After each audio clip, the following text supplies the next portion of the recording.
Radio صدائے حریت جموں کشمیر سے سنیے تازہ خبریں۔ کنٹرول لائن کے دونوں طرف اور پاکستان سمیت دنیا بھر میں کل بھارت کا نام نہاد یوم جمہوریہ یوم سیاہ کے طور پر منایا جا رہا ہے۔ یوم سیاہ منانے کی اپیل کل جماعتی حریت کانفرنس کے چیئرمین سید علی گیلانی نے کی ہے۔ یوم سیاہ کے موقع پر مقبوضہ کشمیر، آزاد کشمیر اور دنیا بھر میں احتجاجی مظاہرے کیے جائیں گے، جن میں مقبوضہ کشمیر میں بھارتی ظلم اور تشدد اور فاشسٹ مودی حکومت کا اصل چہرہ دنیا کے سامنے بے نقاب کیا جائے گا۔ مقبوضہ کشمیر میں ہائی کورٹ بار ایسوسی ایشن کے سابق صدر نذیر احمد رونگا نے غیر قانونی طور پر حراست میں لیے گئے بار کے صدر اور دیگر وکلاء رہنماؤں کی رہائی کا مطالبہ کیا ہے تاکہ وہ کشمیر کی خصوصی حیثیت کی منسوخی کے بھارتی حکومت کے غیر قانونی اور غیر آئینی اقدام کے خلاف سپریم کورٹ میں دائر اپنی عرضداشتوں کا دفاع کر سکیں۔ یاد رہے کہ مودی حکومت نے گزشتہ سال 5 اگست کو دستوری فراڈ کرتے ہوئے دفعہ 370 اور 35A کو ختم کر دیا تھا۔ وزیر اعظم پاکستان عمران خان نے کہا ہے کہ دنیا اب تسلیم کر رہی ہے کہ مودی حکومت بھارت اور مقبوضہ جموں کشمیر میں جمہوریت مخالف اور فسطائن نظریے کو مسلط کر رہی ہے۔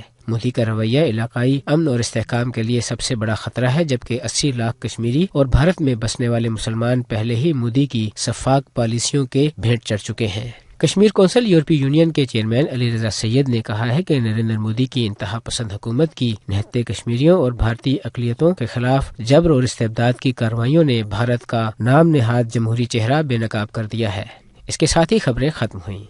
مقبوضہ کشمیر کی خصوصی حیثیت غیر قانونی اور غیر آئینی طریقے سے ختم کرنے سے پوری دنیا میں ہندو دہشت گردی کا بھیانک چہرہ بے نقاب ہو چکا ہے، اور عالمی سطح پر جو لوگ بھارت کو سیکولر اور جمہوری ملک سمجھتے تھے ان پر بھی اصلیت ظاہر ہو چکی ہے۔ بے شرمی اور ڈٹائی کی حد یہ ہے کہ اب بھی بھارتی حکمران یوم جمہوریہ منا کر عوام کی آنکھوں میں دھول جھونکنے میں مصروف ہیں۔ اس حوالے سے سنتے ہیں حریت کانفرنس آزاد کشمیر شاخ کے سابق کنوینر سید یوسف نسیم کی گفتگو۔ ریاست جموں و کشمیر کی تاریخ میں ایسا کوئی دن نہیں گزرا ہوگا جب کسی نہ کسی کشمیری کو شہید نہ کیا گیا ہو، کسی نہ کسی کا قتل ناحق نہ ہوا ہو۔ آج تک 5 لاکھ سے زائد لوگوں کو شہید کیا جا چکا ہے، لیکن ریاست جموں و کشمیر کی عوام اپنے مسلمان پیدائشی حق کے خود ارادیت کے لیے سیسا پلائی ہوئی دیوار بنے ہوئے۔ 1990 میں آج ہی کے دن ہندواڑہ کے مقام پر 2 درجن سے زائد نہتے کشمیریوں کو شہید کیا گیا اور سینکڑوں مکانوں کو نظر آتش کیا گیا